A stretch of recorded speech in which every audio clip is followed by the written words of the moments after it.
Reclamation of Madison Hemings tells the story of two men formerly enslaved at Thomas Jefferson's Monticello plantation who have returned after the Founding Fathers' death to find and reclaim people and things left behind. Yeah, and joining us now with more is director Chuck Smith from the American Blues Theater.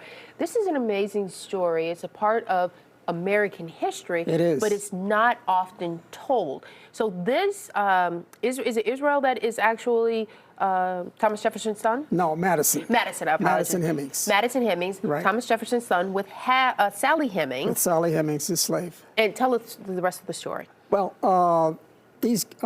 both of these gentlemen go back. This takes place right after the Civil War on the plantation grounds of Monticello.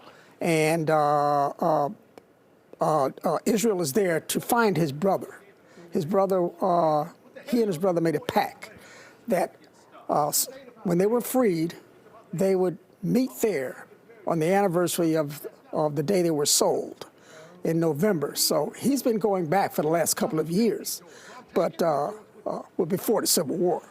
But no Moses, who was his brother.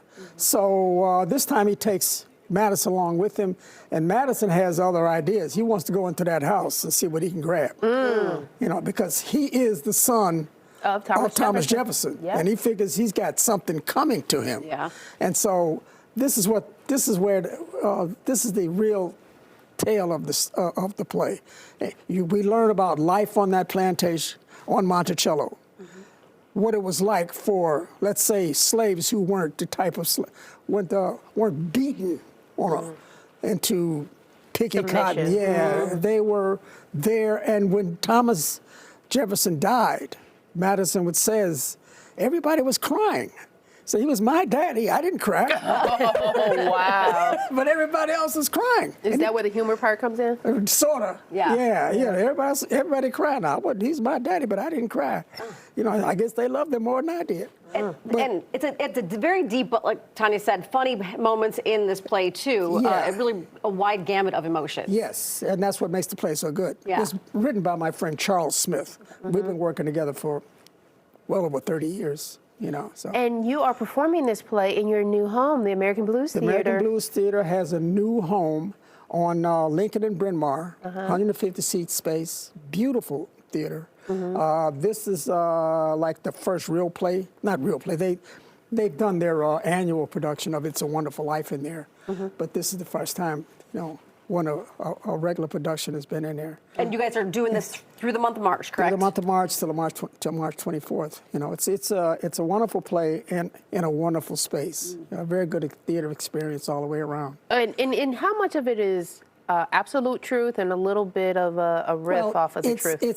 The characters are real. These characters you can look up. You know, but how Charles sort of twist their words around in the situation, I don't know if this really happened. But we know these people did exist. Let's put it that way. So it's a kind of a reimagining of what probably happened. Yes, yeah. But Madison Hemings was his son, you know. Well, we have later learned that he had quite a few sons and daughters with Sally Hemings. With Sally Hemings, right. And so, why do you think a lot of these stories didn't make it in history books? well, actually, they are just not read a lot. Oh, you know? yeah. Yeah, we find if you want to find out, you can find this stuff out. Sure. Okay, yeah. You know, and so Charles found out. Yeah.